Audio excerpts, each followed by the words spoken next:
Hola, en nuestra clase de hoy vamos a estudiar las transiciones que se dieron desde el mundo antiguo hasta los inicios de la contemporaneidad.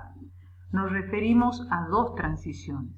Una primera que se dio desde el mundo antiguo hacia el mundo feudal y una segunda que se dio desde el mundo feudal hasta los inicios del mundo contemporáneo.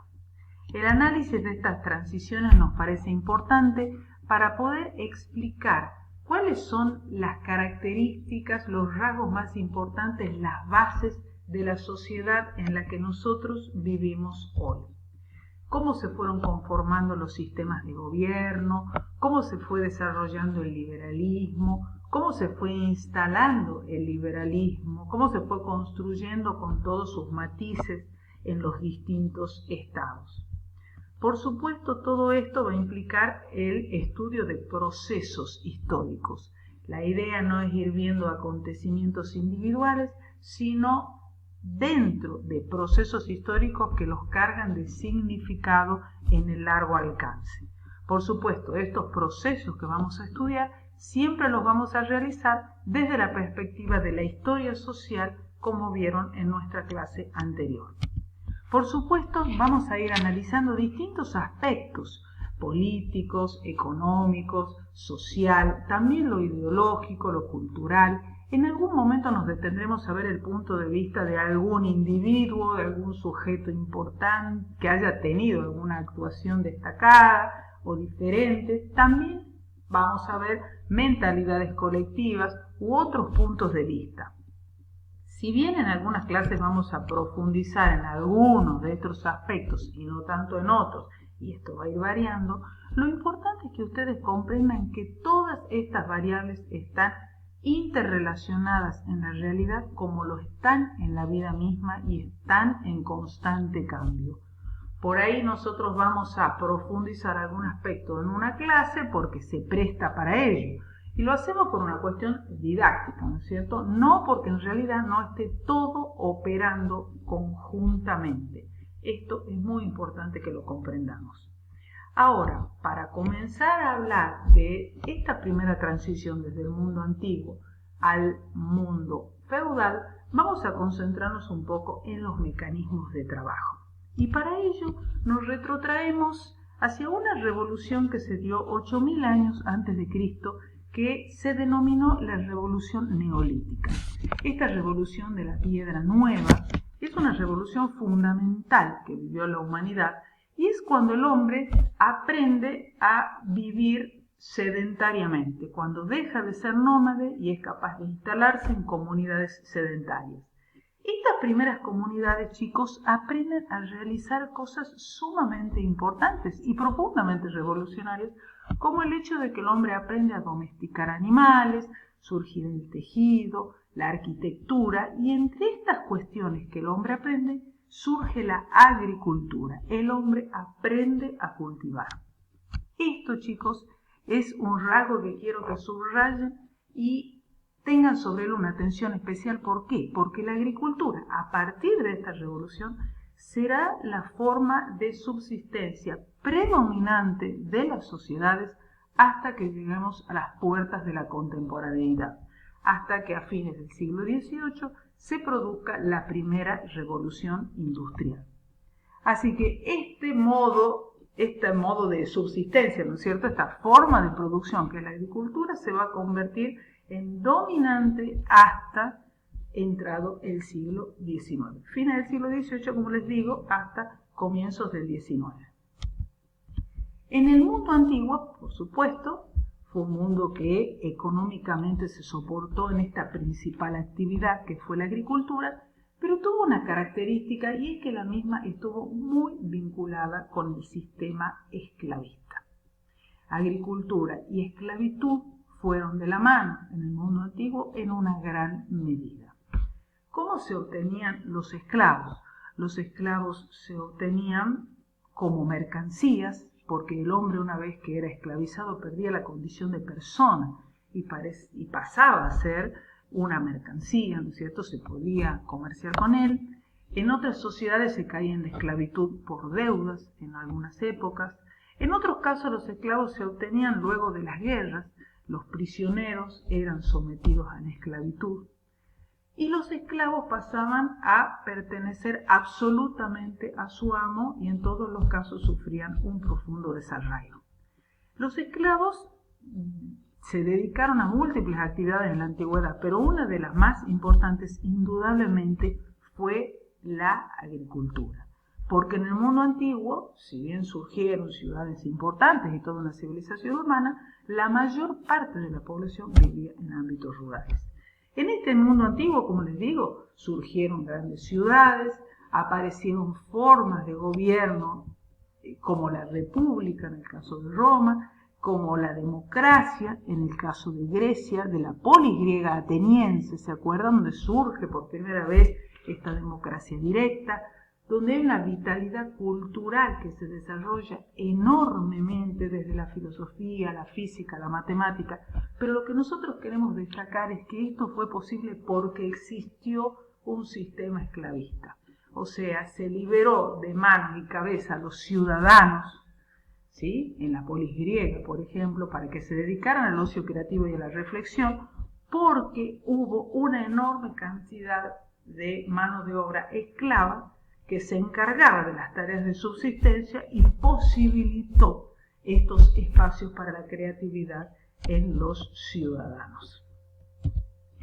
Hacia el siglo III el Imperio Romano, ¿no es cierto?, en el mundo antiguo, va a llegar a un apogeo muy importante, pero a su vez va a iniciar una crisis que se va a ir agudizando a lo largo del tiempo.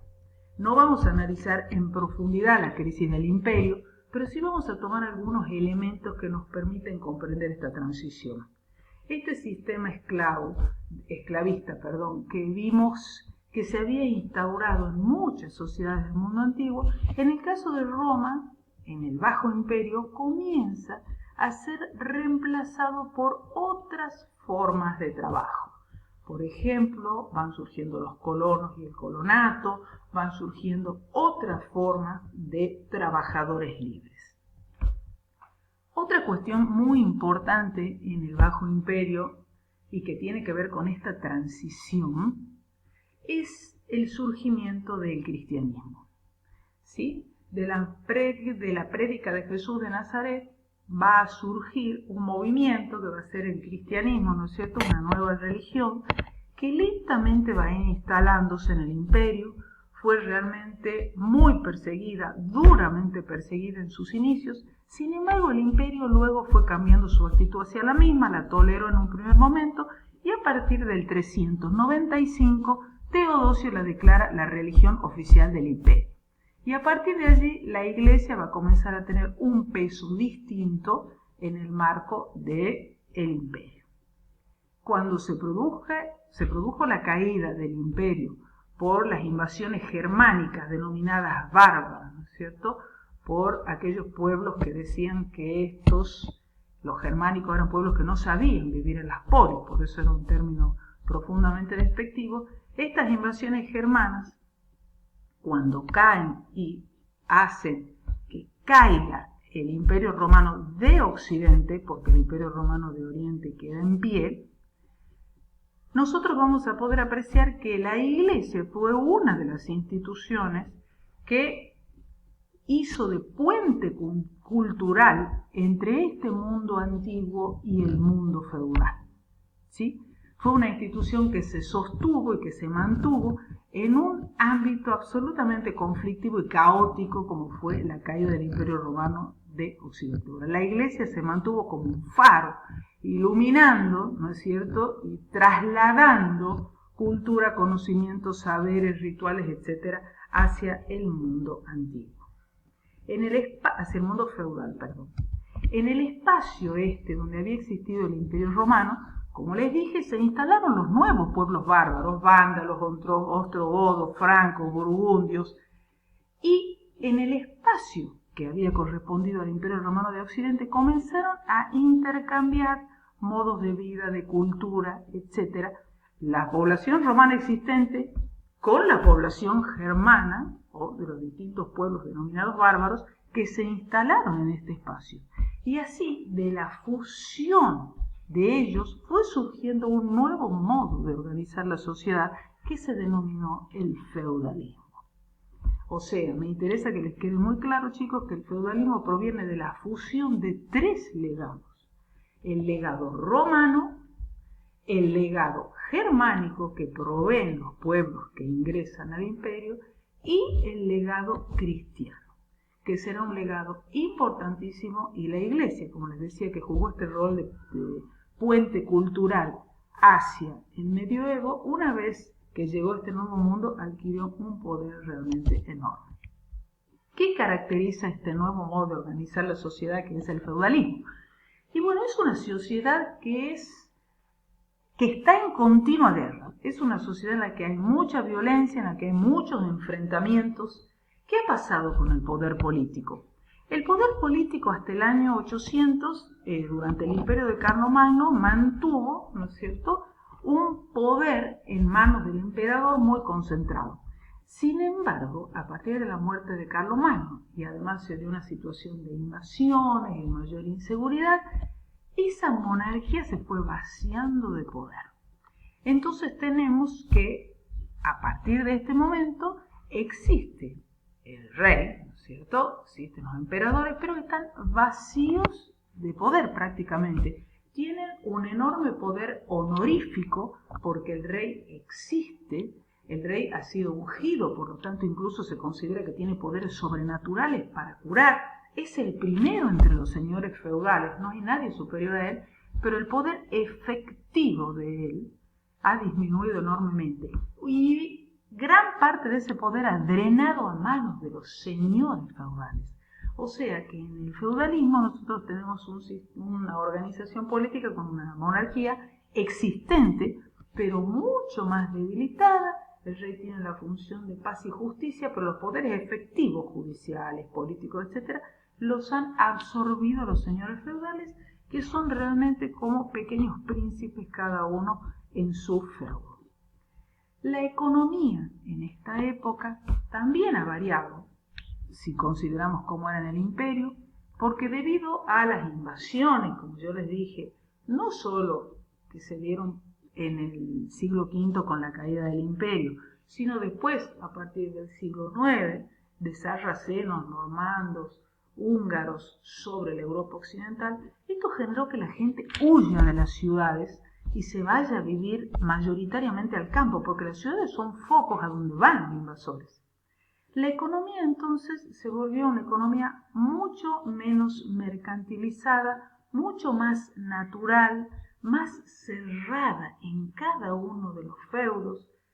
Se fue cerrando de tal modo que prácticamente se perdió la moneda, se fue volviendo mucho más primitiva, una escasez de mercado mucho mayor, los intercambios también se reducen enormemente, solo quedan las grandes rutas que mueven los señores feudales. O sea, estamos hablando de una economía que se ha ruralizado enormemente, que se ha tornado mucho más primitiva y más cerrada sobre cada uno de los feudos, que son prácticamente autosuficientes. Si vemos desde el punto de vista social, ¿qué ha pasado en el feudalismo? La sociedad se estructura en base a relaciones personales. Chicos, esto es muy importante. El Estado es sumamente débil porque el monarca, como dijimos, está bastante vacío de poder. Entonces la sociedad, de hecho, se estructura en base a relaciones de vasallaje y relaciones de servidumbre. ¿Qué son estas relaciones feudales de vasallaje? Las relaciones de vasallaje son relaciones que se dan entre nobles. Por un lado el rey o el emperador y por otro lado los señores feudales o los nobles. En general, o un señor feudal más poderoso y un señor feudal menos poderoso, pero son relaciones vasalláticas, o sea, entre nobles.